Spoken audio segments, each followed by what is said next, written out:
Hello everyone, welcome to competition Guru Chandigarh. My name is Kavita Kaushal. आज के इस वीडियो लेक्चर में हम डिस्कस करने वाले हैं HTET TGT previous year examination के कुछ क्वेश्चंस। इस वीडियो लेक्चर में हम जो साइंस पार्ट आता है उसमें से सिर्फ जो बायोलॉजी के क्वेश्चंस हैं वही डिस्कस करेंगे, ठीक है। तो यहाँ से आपको बायोलॉजी के जो क्वेश्चंस हैं उनके बारे में इंफॉर्मेशन मिलेगी, किस तरह के क्वेश्चन जो हैं इस एग्जाम में पूछे जाते हैं। अगर आप इस एग्जाम की तैयारी कर रहे हैं तो ये वीडियो लेक्चर आपके लिए काफ़ी इंपॉर्टेंट है। और अगर आप इस एग्ज़ाम की कोचिंग लेना चाहते हैं तो कंपटीशन गुरु ऑनलाइन और ऑफलाइन दोनों तरह की कोचिंग जो है वो सर्विसेज आपको प्रोवाइड करते हैं। तो आप उसके लिए नंबर जो यहाँ दिया हुआ है स्क्रीन पे उस पर कॉल करके पता कर सकते हैं। तो without wasting any further time let's get started with the question, ठीक है। तो क्वेश्चन शुरू करते हैं। ये है आपके पास first question, which of the following is not a xerophytic adaptation. यहाँ ये पूछ रहे हैं कि इनमें से कौन सी जो है वो आपकी जीरोफिटिक अडेप्टेशन नहीं है टू रिड्यूस द ट्रांसपिरेशन। तो यहाँ पे आपको दो चीजें पता होनी चाहिए, एक तो ट्रांसपिरेशन क्या है और जीरोफिटिक अडेप्टेशन क्या है। जीरोफिटिक अडेप्टेशन वो होती हैं जो डेजर्ट में जो आपके प्लांट्स पाए जाते हैं उनमें होती हैं, ठीक है। मतलब डेजर्ट में देखिए बहुत ज़्यादा सनलाइट होती है, ठीक है। तो जीरोफिटिक अडेप्टेशन जीरोफाइट्स में होती है। डेजर्ट के प्लांट्स को जीरोफाइट कहते हैं, वहाँ पे बहुत ज़्यादा सनलाइट है, लाइट की इंटेंसिटी बहुत ज़्यादा है, तो ट्रांसपिरेशन जो है उसको कम करने के लिए, रिड्यूस करने के लिए वो अडेप्टेशंस की जाती है। What is transpiration? Transpiration is basically the loss of water, ठीक है। जो वाटर मॉलिक्यूल है उसका लॉस जो होता है थ्रू द स्टोमेटा, है ना, उसको बोलते हैं ट्रांसपिरेशन। तो कौन कौन सी है देखिए। ऑप्शन नंबर 1 है stems take over the function of the photosynthesis. Option number B है presence of the hairs in stomatal pits. C है presence of keratin layer on the leaf surface and the last one is presence of a waxy coating on the leaf surface. देखिए जो keratin layer है वो impermeable बना देती है leaf surface को, ताकि वाटर वहां से लॉस जो है वाटर लॉस नहीं हो पाए, ठीक है। तो option number C is the correct one for the question number first, ठीक है। जो आपका क्वेश्चन नंबर फर्स्ट है उसका ऑप्शन क्या है? सेकंड करेक्ट है।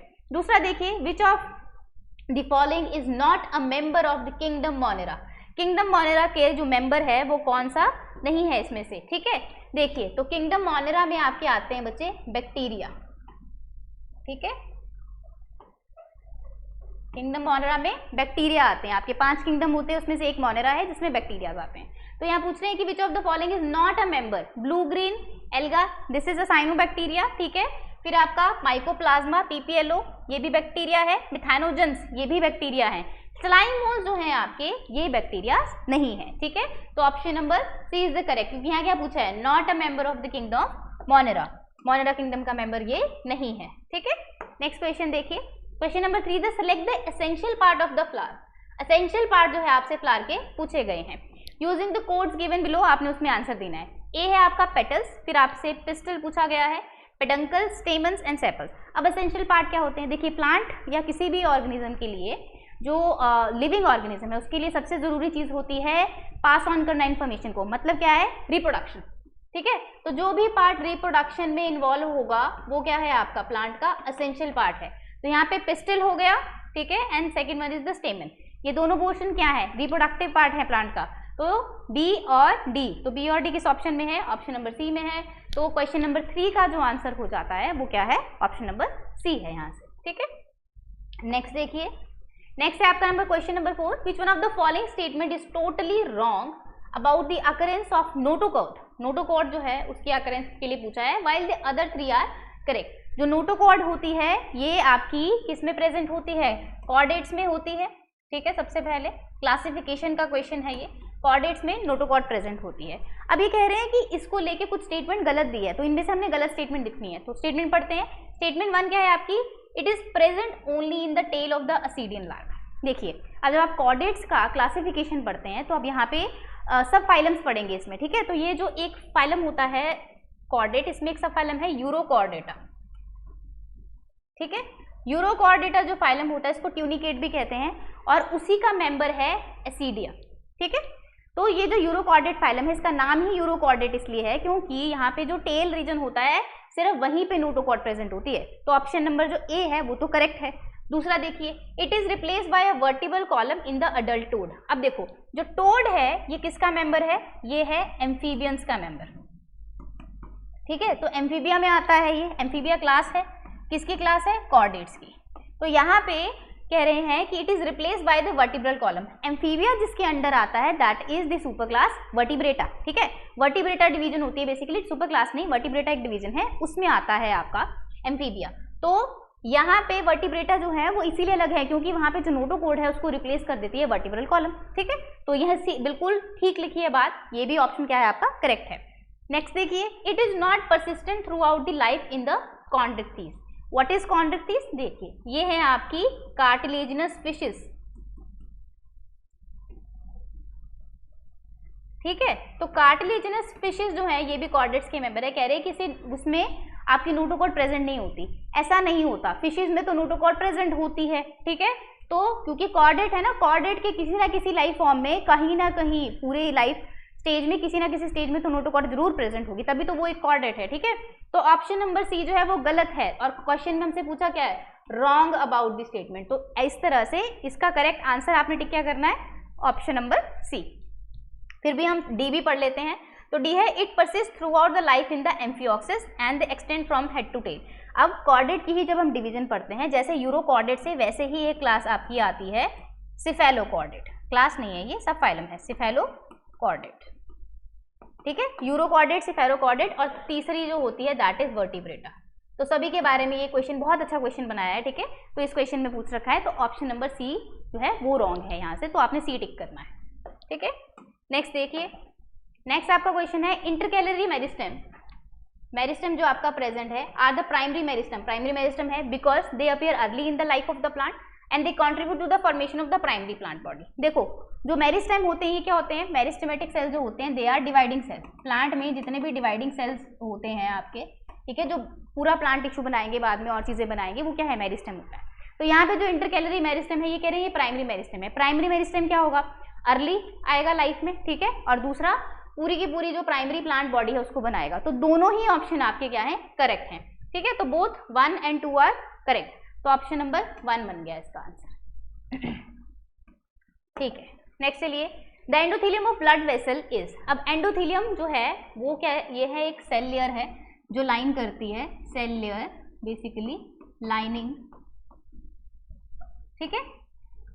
एंडोथेलियम जो है वो लाइन करती है ब्लड वेसल्स को। तो ये पूछा कौन से टाइप के सेल होते हैं, तो there are different type of cell. तो यहाँ पे स्क्वेमस एपिथेलियम के सेल होते हैं, इस तरह से आपके सेल्स होते हैं जो लाइन करते हैं एंडोथेलियम को, ठीक है। कॉलमनर एपिथेलियम जो है वो कॉलम की तरह सेल्स होते हैं, क्यूबॉइडल क्यूबॉइड की तरह होते हैं, सिलिएटेड अलग टाइप के सेल है। तो एपिथेलियम कौन सा होता है एंडोथेलियम में, दैट इज स्क्वेमस एपिथेलियम।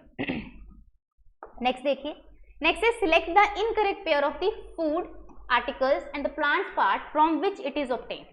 आपको बताना है कि कौन से प्लांट पार्ट से वो फूड का आर्टिकल जो है आपको मिला है। तो यहाँ पे सबसे पहले वीट जो है वो फ्रूट करेक्ट है, वीट जो है वो फ्रूट, जो सीड्स होते हैं उसके बेसिकली फ्रूट जो होता है वहां से हमें मीट मिलता है। टर्मेरिक जो है वो स्टेम से मिलती है, ये भी करेक्ट है। जिंजर जो है वो रूट से मिलता है, ये गलत है, ठीक है, टी लीफ से मिलती है। जिंजर कहाँ से मिलता है, जिंजर जो है basically that is rhizome. Rhizome क्या होता है, राइजोम होता है अंडरग्राउंड स्टेम। तो बेसिकली जिंजर जो आप कंज्यूम करते हो वो है क्या, वो अंडरग्राउंड स्टेम है प्लांट की, वो रूट नहीं है, ठीक है। तो 7th का बी हो गया। 8th देखिए, consider the following statement in reference to the green manure. Green manure की बात करें, select the incorrect statement using the codes given below. Incorrect statement जो है वो आपको ढूंढनी है। Green manure is rich in organic matter and nutrients, ये बोला है, ठीक है, हाँ जी करेक्ट है। ग्रीन मैन्योर जो है वो ऑर्गेनिक मैटर और उसमें रिच होता है। Green manure is primarily use to enrich the soil in the phosphorus, नहीं ये ठीक नहीं है, फॉस्फोरस को एनरिच करने के लिए नहीं यूज करते। और ग्रीन मैन्योर जो है it is decompose plant material, ये भी करेक्ट है। तो option number B is not the correct, तो ओनली B1 इज रॉन्ग, ठीक है। तो 8 जो है आपका डी हो गया इसका ऑप्शन। नेक्स्ट क्वेश्चन देखिए, which of the following are considered to be the states of the matter, sorry this is from the physics, तो ये क्वेश्चन हम करेंगे स्किप। नेक्स्ट देखो, cell that maintain marrow cells are called. अब marrow cells का क्या मतलब हुआ, तो ये बात कर रहे हैं बच्चे बोन मैरो की, ठीक है। तो बोन मैरो में कौन से सेल्स होंगे, वही सेल होंगे जो बोन को बनाते हैं। तो बोन को बनाने वाले सेल क्या होते हैं, ओस्टियोसाइट्स, ठीक है। तो यहाँ पे ऑप्शन क्या हो गया, ए करेक्ट हो गया इसका। नेक्स्ट देखिए, a plant with genotype, genotype दे रखा है प्लांट का क्या है, WW XXYY ZZ। इसको किया आपने सेल्फ पॉलिनेटेड, मतलब इसी वाले से क्रॉस कर दिया इसको। दूसरा भी क्या लिया, WW XX YYZZ, ठीक है। What proportion of the progeny will show the genotype this, आपने बताना है कि ये वाला जीनोटाइप किस प्रोपोर्शन में आएगा। अब देखो आप इस क्वेश्चन को दो तरीके से सॉल्व कर सकते हो, मैं आपको सबसे सिंपलर वे बताती हूँ। हमने क्या करना है, हर एक जीन को अलग कर लो। यहाँ पे जब हम देखेंगे तो हमें फाइनली WW दोनों चाहिए, तो यहाँ पे तो टोटल में वैसे बनेंगे 100% WW बनेंगे, क्योंकि और कोई जीन है ही नहीं। लेकिन जब हम इसकी बात करेंगे XX, तो अगर आप एक कैपिटल X और स्मॉल x और दूसरी तरफ कैपिटल X और स्मॉल x इसको क्रॉस करते हो तो XX बनने के चांस कितने रहते हैं, 1/4 चांस होते हैं, ठीक है। कैसे करते हो, देखो एक का X और X यहाँ चला गया, दूसरे में X और स्मॉल x ऐसे चला गया, ठीक है। तो जब आप इसका क्रॉस बनाओगे तो क्रॉस कैसा दिखेगा आपको, ये स्मॉल है, ठीक है, फिर ये कैपिटल, ये स्मॉल है, ये कैपिटल कैपिटल स्मॉल स्मॉल, तो दो एक ही जगह है जहाँ पे आपका स्मॉल जो है दोनों साइड से आ रहा है, ठीक है, वो ये वाली है। तो 1/4 आपका क्या होता है, ऐसा मिलेगा आपको जो चाहिए, यहाँ पे यही चाहिए ना आपको। देखो इसका रेशो 1 मिल रहा है, इसका कितना मिल रहा है 1/4। सेम गोज फॉर YY के लिए भी ऐसा रहेगा, क्योंकि यहाँ पे भी Y स्मॉल कैपिटल और स्मॉल कैपिटल ऐसा है। तो आप जब इन दोनों को क्रॉस करोगे तो Y का रेशो कितना निकलेगा, यहाँ पे 1/4 आएगा, तो 1/4 आ गया फिर से। अब कैपिटल G निकालेंगे और यहाँ पे क्या है, स्मॉल g स्मॉल, ए कैपिटल है एक स्मॉल है, तो इसमें करेंगे तो यह कैसे आएगा, कैपिटल और स्मॉल, तो यहाँ से आएगा आपका GG, ये बनने की रेशो कितनी है 1, ठीक है। इस तरह से आएगा आपका 1/4, 1 आएगा, सॉरी ये आएगा 1, ठीक है। तो जब इसको सॉल्व करोगे तो आपका आंसर कितना लगेगा, मल्टीप्लाई कर दो 1/16, तो option number B is the correct one, ठीक है। तो ऐसे आपने इन क्वेश्चंस को सॉल्व करना है, आप इकट्ठा भी कर सकते हैं पर उससे आप कंफ्यूज हो जाओगे, तो आप एक एक ऑप्शन को अलग निकाल के खोल के सॉल्व कर लो। हमने कुछ नहीं किया, एक एक ऑप्शन के लिए जो है आंसर को निकाला, और यहाँ पे इसके बेसिस पे आंसर निकालना है आपने, क्योंकि आपको चाहिए जीनोटाइप ये WW small x small y और ZZ, इन दोनों का 1:1 आएगा रेशो, इन दोनों का निकालोगे तो इसका आएगा 1/4, इसका आएगा 1/4, ठीक है। तो इस तरह से आपका आंसर आ जाएगा। नेक्स्ट देखिए, नेक्स्ट क्वेश्चन है, एग्जामिन असर्शन दे रखी है और रीजन दे रखा है, आपने चूज करना है correct answer. Species are static units in the classification, ठीक है, और species do not change with the time, दोनों ही गलत है। स्पीसीज जो है वो स्टैटिक नहीं होती हैं, स्पीसीज क्या करती हैं, दे change with time. Species evolve, तभी तो नई स्पीसीज बनेगी अगर इवॉल्व करेगा, एवोल्यूशन कैसे होगा अगर स्पीसीज इवॉल्व ही नहीं कर रही, एक्सक्यूज मी, ठीक है। तो चेंज करती है विद टाइम, तभी तो एवोल्यूशन हो रहा है। तो दोनों की दोनों स्टेटमेंट आप क्या है, फॉल्स है, ठीक है, एक्सक्यूज मी। नेक्स्ट देखिए, नेक्स्ट क्वेश्चन है, which of the following living cell have perforations on their cell wall. Perforations क्या होते हैं, पोर्स बनना, ठीक है। तो प्लांट सेल्स की बात कर रखी है, बास्ट सेल्स, वेसल्स, ट्रकीड्स, सीव सेल्स, इसमें से कौन से में होते हैं, पोर्स होते हैं सीव सेल्स में। इनको और क्या कहते हो आप, सीव ट्यूब्स भी कहते हो, ठीक है, सीव ट्यूब सेल्स, इनमें परफोरेशंस होती हैं। नेक्स्ट चलते हैं, नेक्स्ट है आपका select the wrong statement. The storage of energy at consumer level is known as the secondary productivity, ठीक है, ठीक बोल रहे हो। स्टोरेज जो है कंज्यूमर लेवल पे जब स्टोरेज की जाती है तो उसको क्या कहते हो, सेकेंडरी प्रोडक्टिविटी करते हो। प्रोडक्टिविटी जब फर्स्ट लेवल पे स्टोर होता है तो उसको प्राइमरी प्रोडक्टिविटी कहते हैं, प्रोड्यूसर लेवल पे जब स्टोर होता है। फिर in an ecosystem maximum energy is stored at producer level, ये भी सही है क्योंकि हमें 10% लॉ पता है, जब एक से नेक्स्ट की तरफ जाएगी, अब मान लीजिए ट्रॉफिक लेवल है, ये प्रोड्यूसर है, ये आपका कंज्यूमर है, जब यहाँ से यहाँ एनर्जी जाएगी तो सिर्फ 10% ही जो है पास होती है, तो मैक्सिमम इसी के पास स्टोर रहेगी, दूसरा भी ठीक है, ठीक है। तो ऑप्शन नंबर 3 है, ecosystem term was coined bye Odum, ठीक है, तो ये ऑप्शन गलत है क्योंकि इकोसिस्टम टर्म किसने दी थी, टांसले ने दी थी, ठीक है। हाँ, ओडम ने बाद में इस पे काम किया था बट इन्होंने टर्म नहीं दी थी, टर्म टांसले ने दी थी, ठीक है। तो यहीं से निकल गया, रॉन्ग स्टेटमेंट क्या है आपका, ऑप्शन नंबर सी। चलो नेक्स्ट पढ़ने की जरूरत नहीं है आपको, यहीं से पता लग गया है। नेक्स्ट देखिए क्वेश्चन है, microscopic aquatic organism lacking the locomotory ability. एक तो माइक्रोस्कोपिक है, मतलब आपको नेकेड आई से नहीं दिखाई देगा, एक्वाटिक है एंड इसके पास कोई लोकोमोटरी एबिलिटी नहीं है, ड्रिफ्टिंग विद वाटर करंट्स, ऐसे को आप कहते हो प्लैंकटन, ठीक है। प्लैंकटन माइक्रोस्कोपिक होते हैं, they don't have any locomotory organ, लेकिन they can drift along with the water, ठीक है।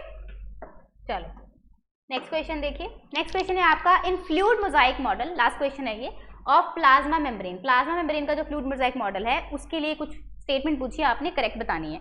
Upper layer is non polar and hydrophilic, ऐसा नहीं है, फ्लूइड मोजाइक मॉडल में इस तरह से आपके अगर मान लीजिए ये लिपिड प्रेजेंट है और उसमें बताया कि बीच में एक प्रोटीन हो सकता है, कुछ इस तरह से फ्लूइड मोजाइक मॉडल में आपकी मेम्ब्रेन को दिखाया जाता है। ठीक है, ये बीच में एक थ्रू आउट प्रोटीन है, ये आपके 2 लेयर हैं लिपिड बाइलेयर। तो ये upper layer is non polar, ऐसा नहीं होता है।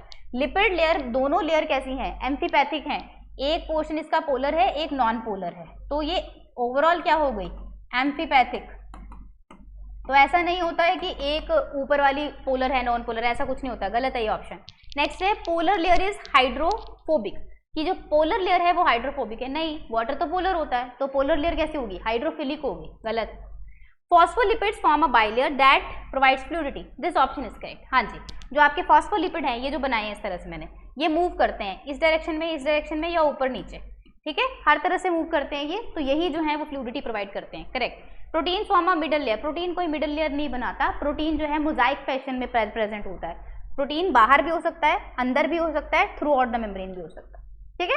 तो यहाँ पे option number C is the correct. तो these were all the questions, ठीक है, ये सारे क्वेश्चन थे जो आपके एस्टेट टीजीटी 2022 के एग्जाम में पूछ रखे थे बायोलॉजी से रिलेटेड। आप देखेंगे कि बॉटनी के क्वेश्चन भी आए हैं, आपको इकोलॉजी के भी आए हैं, जोलॉजी के भी आए हैं, बहुत सारे क्वेश्चन जो अच्छे अच्छे क्वेश्चन उन्होंने बना के आपके पेपर में डाल रखे थे। तो अगर आप इस एग्जाम की तैयारी कर रहे हैं तो आप हमें कांटेक्ट कर सकते हैं। कंपटीशन गुरु आपको ऑनलाइन एंड ऑफलाइन दोनों तरह की कोचिंग जो है वो प्रोवाइड करते हैं, ठीक है। तो यहाँ से आपको एडमिशन के लिए आप इन नंबर्स पे कॉल कर सकते हैं, ठीक है। सेक्टर 34A में हमारा इंस्टीट्यूट है, तो काइंडली विजिट इट। अगर आपको कोई भी क्वेश्चन या क्वेरी है तो आप इन नंबर्स पे कॉल करके हमें बता सकते हैं। I am hoping that this video was helpful to you. आपको एग्जाम में जो बायोलॉजी का क्वेश्चन आता है उसका थोड़ा सा पैटर्न समझ आया हो, क्वेश्चन के आपको आंसर मिल चुके हों। तो अगर आप एग्जाम की तैयारी कर रहे हैं तो do let us know. Thank you so much for watching and I will see you in the next class.